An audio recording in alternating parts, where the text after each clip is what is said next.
Hello everyone, good evening. This is Jitendra Sengar and you are watching the brain box. एक बार फिर से आपका स्वागत है YouTube channel the brain box में।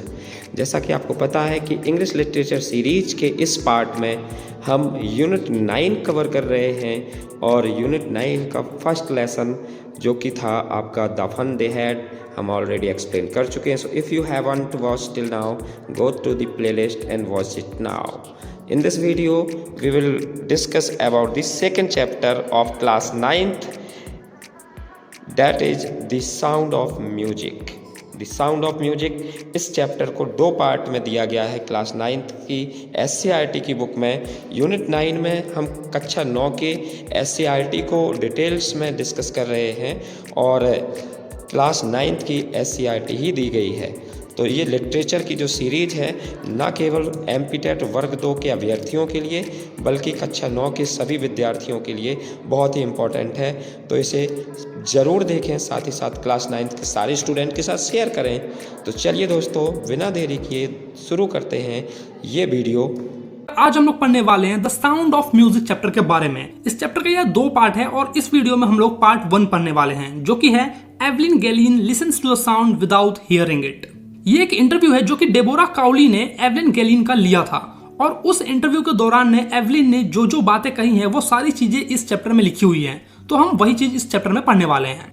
ये चैप्टर तुमको एकदम मोटिवेट कर देगी, मतलब इतना मोटिवेट कर देगी कि तुमको लगेगा कि बस अब तो कुछ भी असंभव नहीं है, मैं जो चाहूं वो कर सकता हूं। तो चलो यार, कहानी को शुरू करते हैं और अपने आप को मोटिवेट करते हैं। अंडरग्राउंड ट्रेन प्लेटफॉर्म पे बहुत ही भीड़ भाड़ थी, धक्का मुक्की थी और वहीं पर एक पतली दुबली यंग लड़की जिसकी उम्र यह 17 साल से भी कम थी, वो बहुत ही नर्वस और एक्साइटेड थी। मतलब उसकी उम्र 17 साल तो थी लेकिन वो 17 साल से कम उम्र की दिख रही थी और वो बहुत ज्यादा नर्वस और एक्साइटेड थी। वो नर्वस इसलिए थी क्योंकि आज उसका पहला दिन था royal academy of music in London में। ये एक इंस्टीट्यूट का नाम है, बहुत ही प्रेस्टिजियस इंस्टीट्यूट है और इसमें आज उसका पहला दिन था, इसलिए वो नर्वस थी और एट द सेम टाइम वो बहुत ही ज्यादा एक्साइटेड भी थी। एक टीनेजर के लिए स्कॉटिश फार्म से उठकर लंदन के रॉयल एकेडमी में जाना बहुत ही बड़ी बात थी, लेकिन ये उतनी भी चैलेंजिंग बात नहीं थी जितना कि एक बहरे इंसान के लिए म्यूजिक सीखना है। हाँ यार, एवलिन जो थी ना वो बहरी थी, वो कुछ भी नहीं सुन सकती थी, लेकिन फिर भी वो डिसाइड करती है कि वो एक म्यूजिशियन बनेगी। क्या वो बचपन से ही बहरी थी या फिर बाद में जाके बहरी हुई, ये सारी चीजें अब हम लोग पढ़ने वाले हैं। चलो मैं तुम्हें थोड़ा सा फ्लैशबैक में ले जाता हूँ और बताता हूँ कि एवलिन कब से बहरी हुई। एवलिन ना धीरे धीरे बहरी होती चली गई और उसकी माँ ने इस बात को तब नोटिस किया जब वो 8 साल की थी। हुआ यूं कि वो पियानो प्ले करने वाली थी, यानी कि उसका एक परफॉर्मेंस था जिसमें वो पियानो को प्ले करने वाली थी, लेकिन स्टेज पर जब उसका नाम पुकारा गया, जब उसको बुलाया गया तो वो बिल्कुल भी नहीं सुनी। तो उसकी माँ को थोड़ा सा शक हुआ कि ये क्या बात है, स्टेज पर उसका नाम पुकारा जा रहा है और वो बिल्कुल भी मूव नहीं कर रही है। लेकिन उस वक्त उन्होंने उतना ध्यान नहीं दिया। उन्होंने ये सोचा कि हो सकता है कोई ख्याली दुनिया में खोई होगी, इसलिए उसको उसका नाम सुनाई नहीं दिया और वो मूव नहीं की। एवलिन की माँ का नाम इजाबेल ग्लेनी था। कुछ समय के लिए एवलिन ने अपने बहरेपन को अपने दोस्तों और टीचर्स से छुपा कर रखा, उनसे वो मैनेज कर लेती थी। लेकिन जैसे जैसे समय बीतता गया और वो 11 साल की हुई तो उसके मार्क्स बहुत ही कम आने लगे। तो उसके हेड मिस्ट्रेस ने उसके पेरेंट्स को सजेस्ट किया कि आप जाइए और किसी स्पेशलिस्ट को दिखाइए। और तब जाकर पता चला कि जो एवलिन के हियरिंग के नर्व हैं वो डैमेज हो गए हैं और इसीलिए वो धीरे धीरे बहरी होती जा रही है।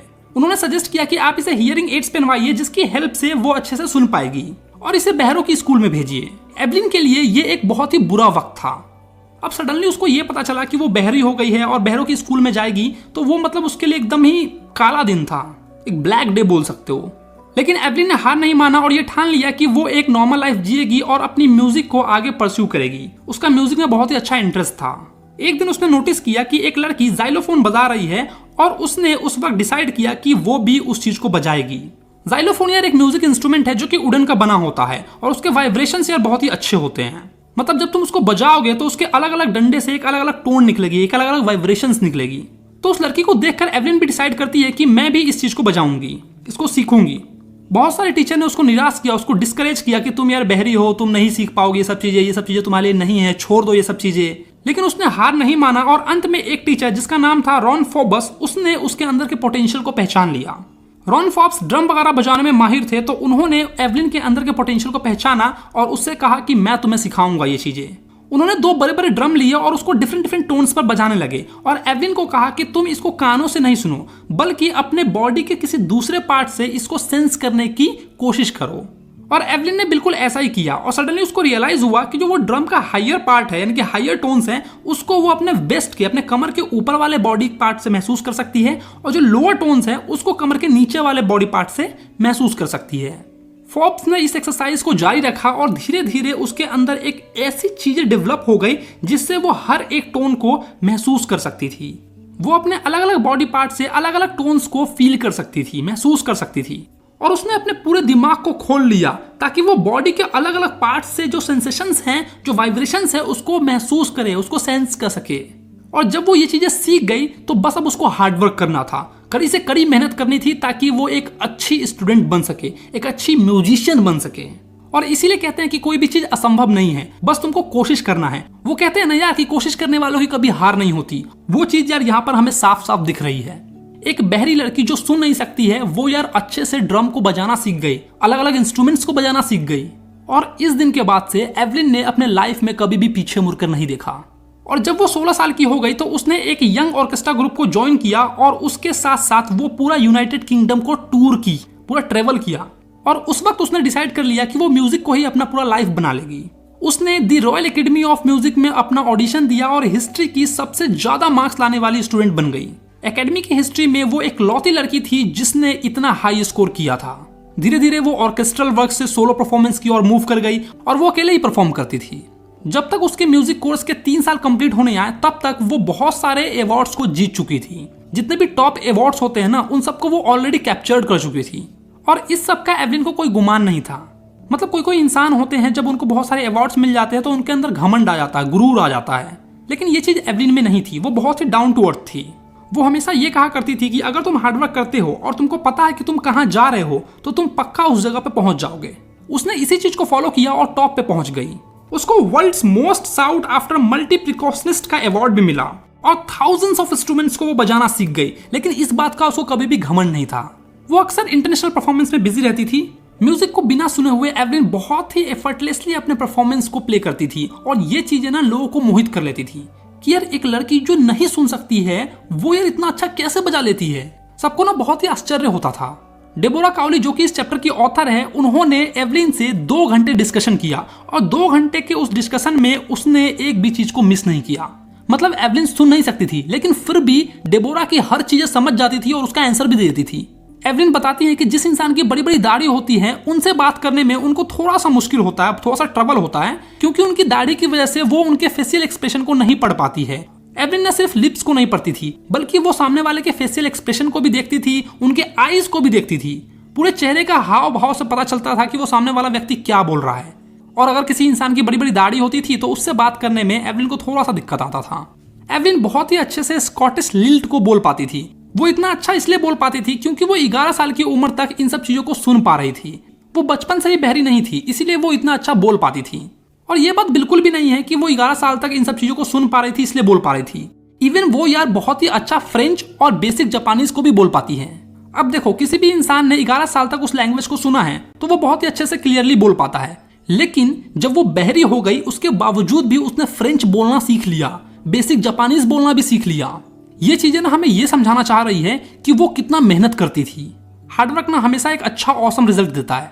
अगर तुम हार्डवर्क करते रहोगे तो मैं डेफिनेटली कह सकता हूं कि तुम्हें एक बहुत अच्छा रिजल्ट मिलेगा। जहां तक म्यूजिक की बात है तो एवलिन बॉडी के हर एक पार्ट से उस चीज को सेंस करती हैं। वो स्किन के वाइब्रेशंस के थ्रू, चीक बोन्स के वाइब्रेशंस के थ्रू, यहाँ तक कि उनके बालों में भी वाइब्रेशंस होता है ना, उसके थ्रू भी वो म्यूजिक को सेंस कर पा रही थी। मतलब बालों में जो वाइब्रेशन होता है वो भी उनको फील हो रहा था। जब वो जाइलोफोन बजाती थी ना तो अपने फिंगर टिप्स पे उनके वाइब्रेशंस को फील करती थी। और ड्रम्स के बारे में भी मैंने तुमको बताया कि वो बॉडी के अलग अलग पार्ट से फील करती थी। मान लो अगर ड्रम्स के हायर बीट्स हैं तो वो बॉडी के अपर पार्ट से फील करती थी और लोअर टोन्स को वो बॉडी के नीचे वाले पार्ट से फील करती थी। अगर कभी भी उनको वुडन प्लेटफॉर्म पे परफॉर्म करना पड़ता था अपने परफॉर्मेंस को तो वो जूते को खोल देती थी और पैरों की मदद से उन चीज को फील करती थी। जितने भी वाइब्रेशंस होते हैं उनको वो पैरों की मदद से फील करती थी और तब जाके म्यूजिक को प्ले करती थी, जो भी इंस्ट्रूमेंट वगैरह है उन सबको। एवलिन की ऑडियंस ना हमेशा खुश हो जाती थी जब भी एवलिन जो है कोई भी इंस्ट्रूमेंट या फिर कोई भी म्यूजिक प्ले करती थी। तो वो बिल्कुल भी सरप्राइज नहीं होते थे। उनको बिल्कुल भी ऐसा नहीं लगता था कि एक बहरी लड़की बजा रही है। उनको लगता था कि एक ग्रेट म्यूजिशियन जो है ना वो इस चीज को प्ले कर रही हैं। 1991 में एवलिन को the Royal Philharmonic Society's prestigious soloistic of the year award भी मिला था। मास्टर जेम्स ब्लेड जो कि एक बहुत ही अच्छा ड्रम प्ले करते हैं, उन्होंने एक बार कहा था एवलिन के बारे में कि भले ही भगवान ने उसके सुनने की क्षमता ले ली है, लेकिन उसके बदले में भगवान ने उसे कुछ एक्स्ट्रा ऑर्डिनरी दिया है जो कि काबिले तारीफ है। हम म्यूजिक को बस सुनते हैं, लेकिन एवलिन उस चीज को बहुत ही अच्छे से फील करती है, बहुत ही डीपली फील करती है, जो कि हमारे बस में नहीं है। और इसीलिए एवलिन म्यूजिक को बहुत ही अच्छे से एक्सप्रेस कर पाती है। एवलिन उस इंटरव्यू के दौरान ये भी कन्फेस करती है कि वो एक वर्काहोलिक है, मतलब वो बहुत ही ज्यादा काम करती है। नॉर्मल म्यूजिशियंस को जितना टाइम लगता है उससे कई गुना ज्यादा टाइम उनको लगता है उस चीज को सीखने में, क्योंकि वो बहरी है इसीलिए। और इस चीज से वो पीछे हटती भी नहीं है। जिस चीज को वो एक बार ठान लेती है वो चीज वो करके दिखाती है। बहुत ही हार्ड वर्किंग गर्ल है और कहीं ना कहीं उनको इस चीज का बहुत ही अच्छा रिजल्ट देखने को मिलता है। अगर रेगुलर कॉन्सर्ट से हटकर देखें तो एवलिन फ्री में कॉन्सर्ट प्ले करती हैं जेल में और हॉस्पिटल्स वगैरह में, और वो यूथ म्यूजिशियंस को एक हाई प्रायोरिटी देती है, मतलब बहुत ही इंपॉर्टेंस देती है। एक दिन एन रिचलिन जो कि Beethoven fund of deaf childrens के लिए काम करती है, उन्होंने कहा था कि जो एवलिन है ना, वो एक साइनिंग इंस्पिरेशन है डेफ चिल्ड्रंस के लिए। जो भी बहरे बच्चे हैं जो सुन नहीं सकते हैं, उनके लिए एवलिन एक इंस्पिरेशन है। वो ये सोचते हैं कि अगर एवलिन कर सकती है तो हम क्यों नहीं कर सकते, हम भी कर सकते हैं। ऐसी कोई भी फील्ड नहीं है जहां पर हम नहीं जा सकते हैं, बस जरूरत है तो हमें मेहनत करने की। अगर हम हार्डवर्क करेंगे, उस चीज को बार बार सीखेंगे, तो हम डेफिनेटली उस चीज को सीख पाएंगे।